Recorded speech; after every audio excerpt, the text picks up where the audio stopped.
What's going on, New York Giants fans? Hit Squad back at it with another video.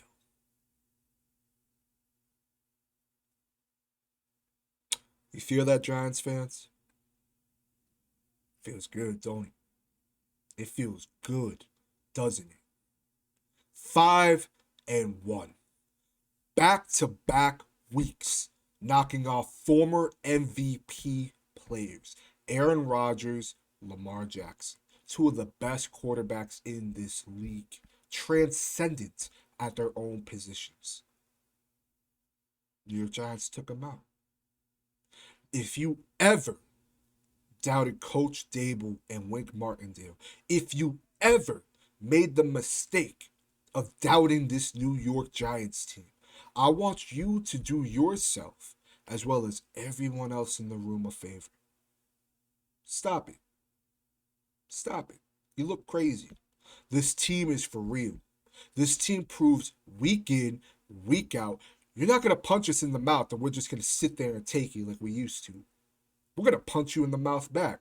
And then we're going to curb stomp your ass. Facts. Because that's what we've been doing week in and week out. This team proves that we will find ways to win. We will rally together. We will find a way to win.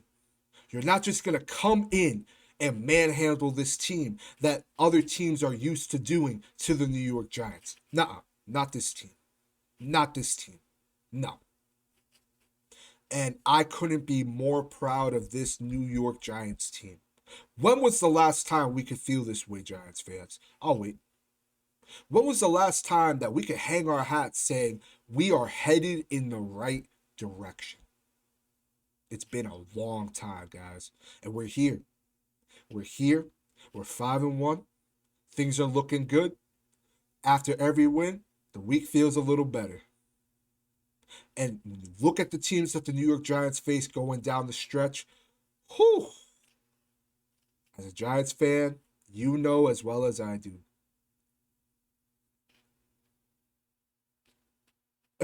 That's all I got to say. That's all I got to say. If you don't know, go look at the schedule. Now let's talk about this team, right?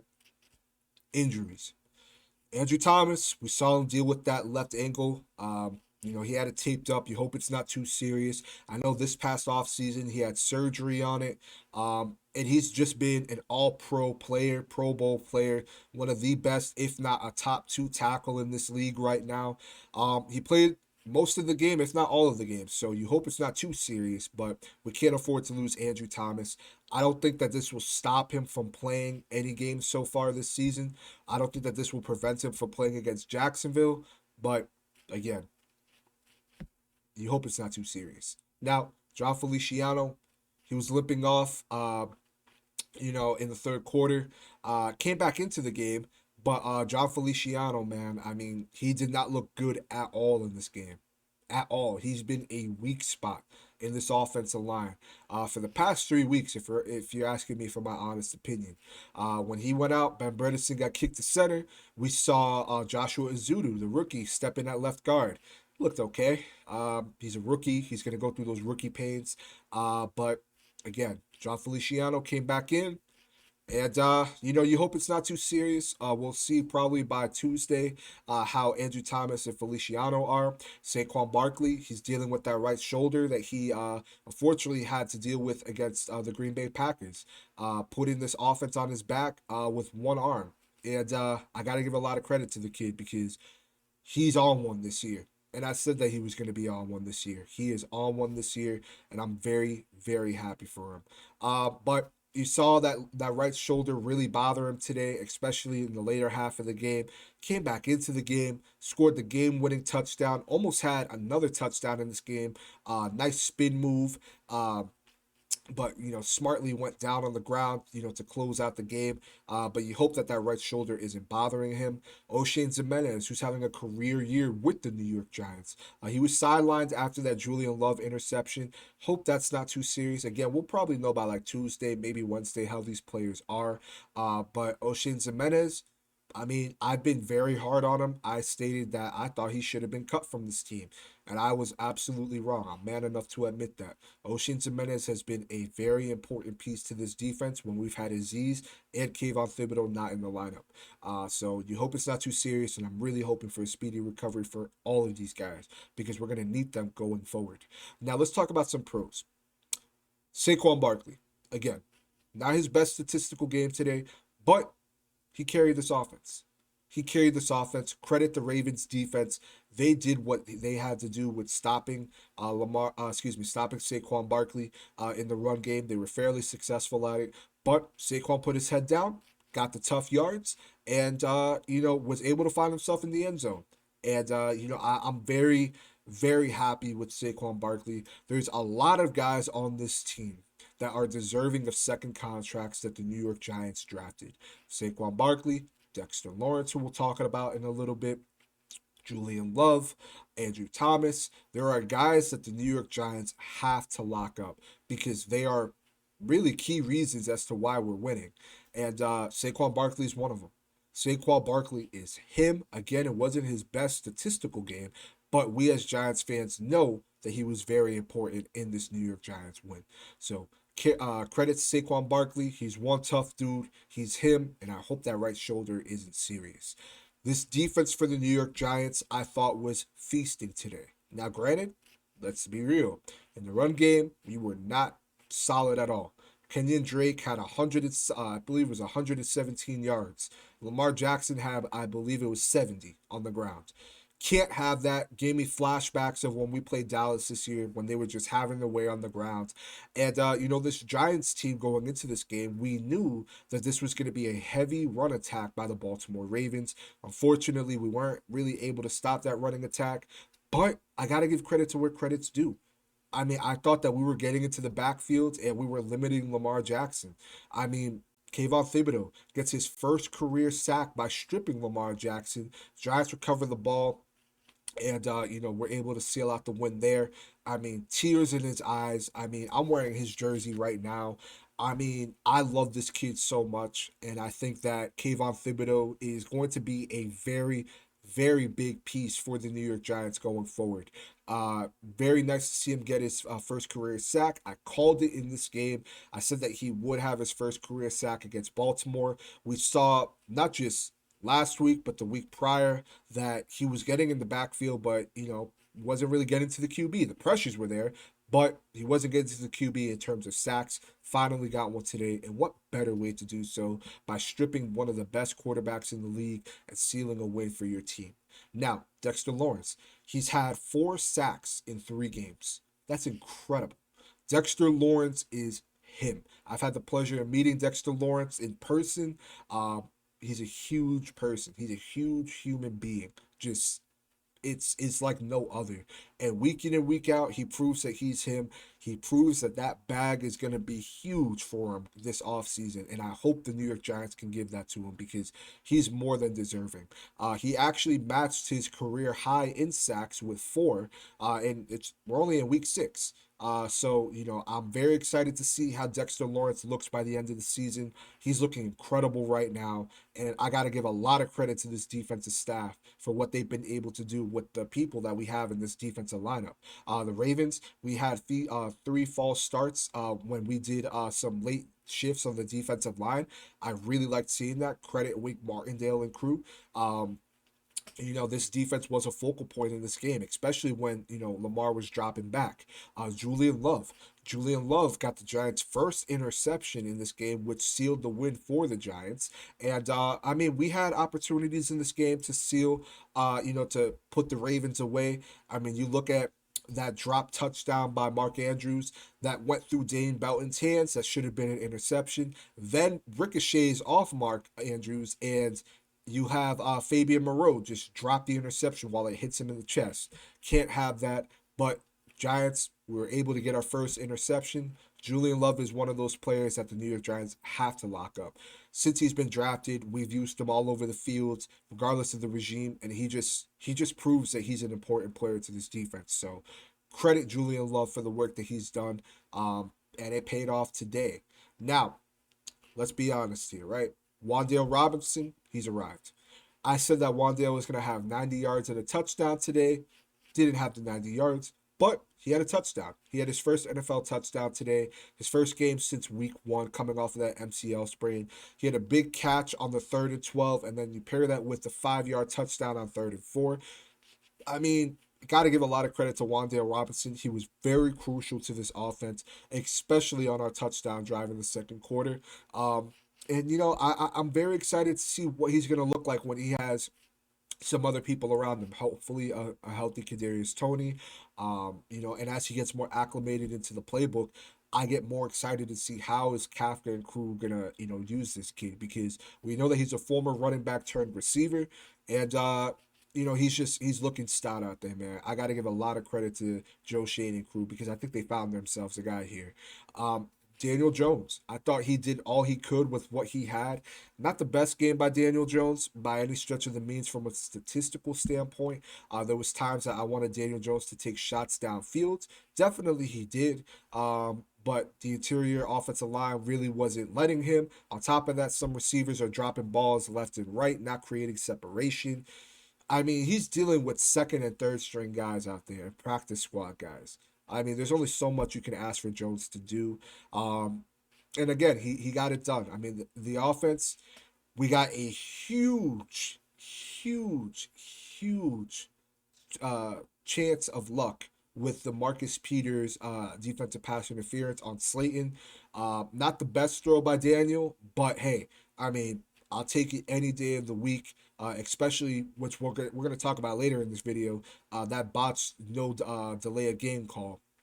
But at the same time, again, going back to Daniel Jones, I thought he looked fairly solid today. Coming off an impressive game against the Green Bay Packers. I know the stats won't show it, but I think when you go back and rewatch this game, I think you'll be pleasantly surprised with Daniel Jones. Evan Neal. Evan Neal, since that Dallas game, week in and week out, has been making strides of improvement. I think it was Bobby Skinner who had pointed out that he was, doing more vertical sets. Credit Bobby Skinner there. But Evan Neal, he's looked really good. I think since that Dallas game, a lot of fans overreacted to Evan Neal. I saw some fans calling him a bust.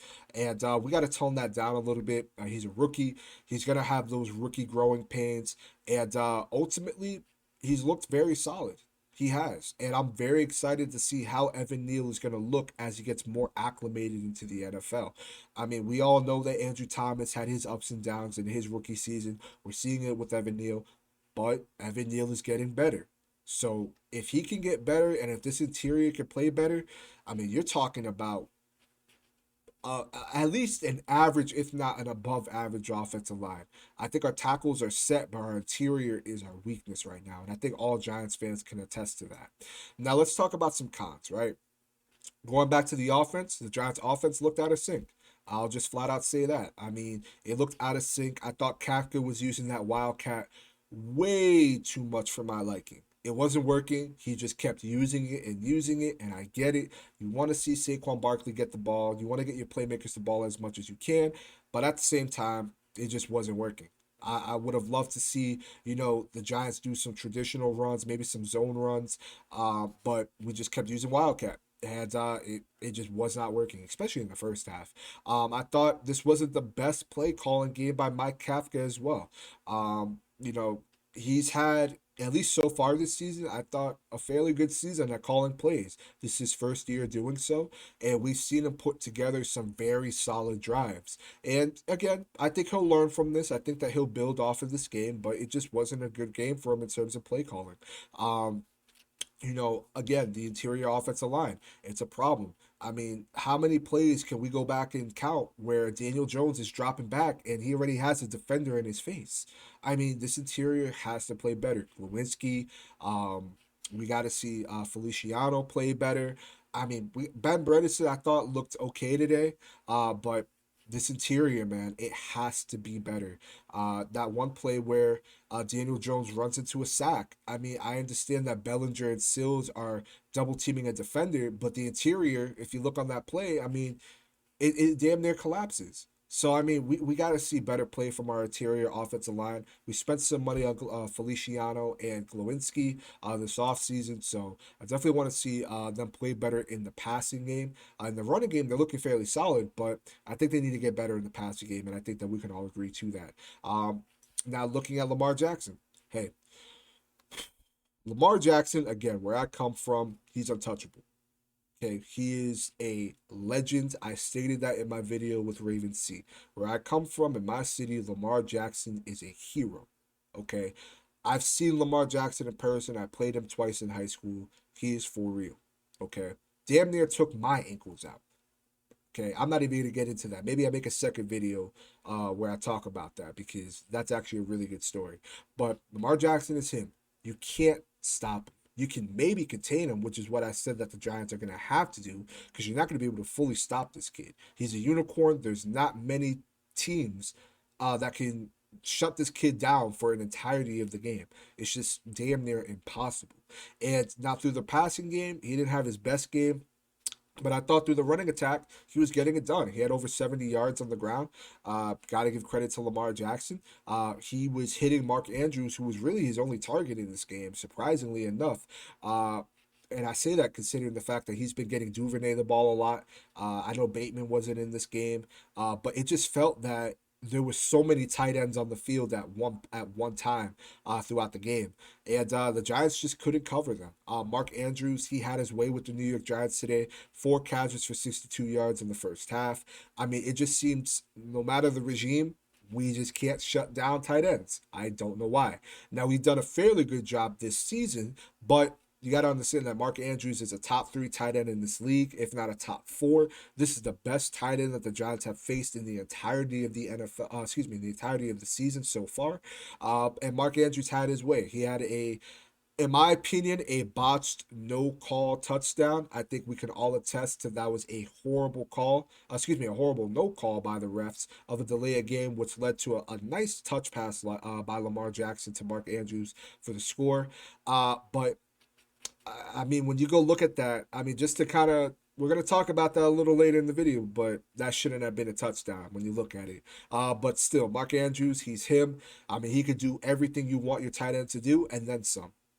And I got to emphasize, and then some. So credit Mark Andrews, man. I mean, he's a hell of a player, and that is the kind of player that you're gonna want on your team, especially at the tight end position, that could do it all and is a threat at the receiver position, man.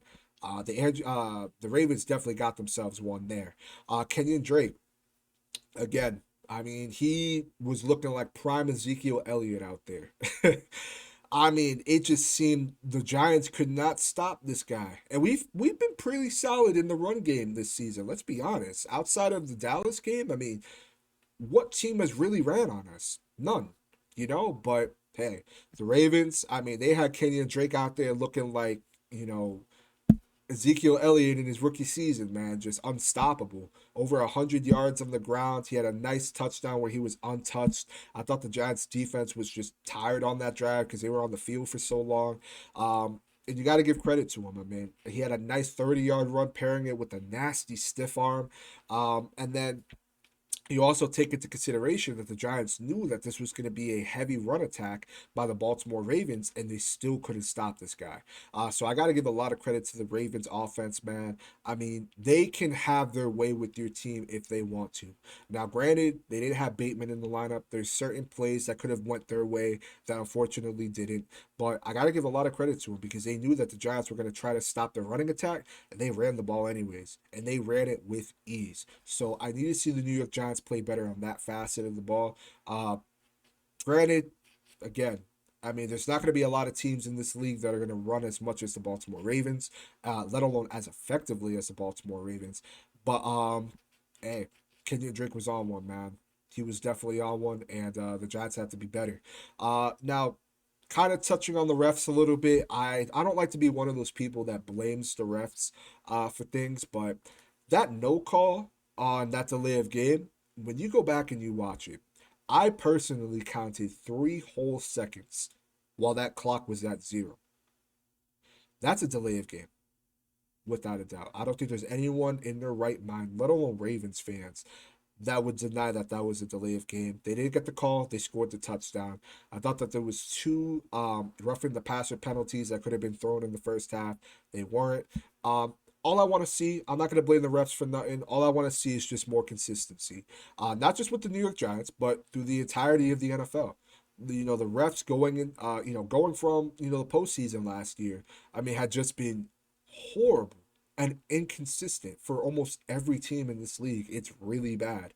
And with the NFL, how much money they make, you would think that they would put more of an emphasis on their officiating, considering that you call a wrong play, or excuse me, you call a wrong flag, or you have a flag that you should have thrown but you didn't.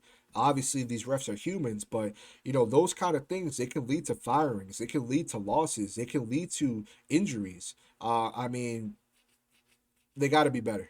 They have to be better. But again, I'm not going to blame the refs. I don't like doing that. I think that's kind of a sore loser mentality when you just blame the refs. But again, that Mark Andrews touchdown, I'm vocal with it. I have no issue saying it. That should not have been a touchdown. Ultimately, it was. You got to take it for what it is, man. But let me know your thoughts below. It feels really good being 5-1. I'm pumped. Our schedule going forward is looking very, very favorable. And the Giants have a shot to do something special and something that we have not seen them do in quite some time. But let me know your thoughts below. How are you guys feeling after this win? What were some of your takeaways from this win? I really want to hear what you guys have to say. For me personally, man, I couldn't be happier being a New York Giants fan. It feels really good. This team is here. This team is for real. And we're 5-1. I'm gonna keep saying it. But let us know your thoughts below. Don't forget to join the Hit Squad. We're almost at 500 subscribers. Leave a like as well as your thoughts and follow us on Twitter. We'll see you guys in the next video.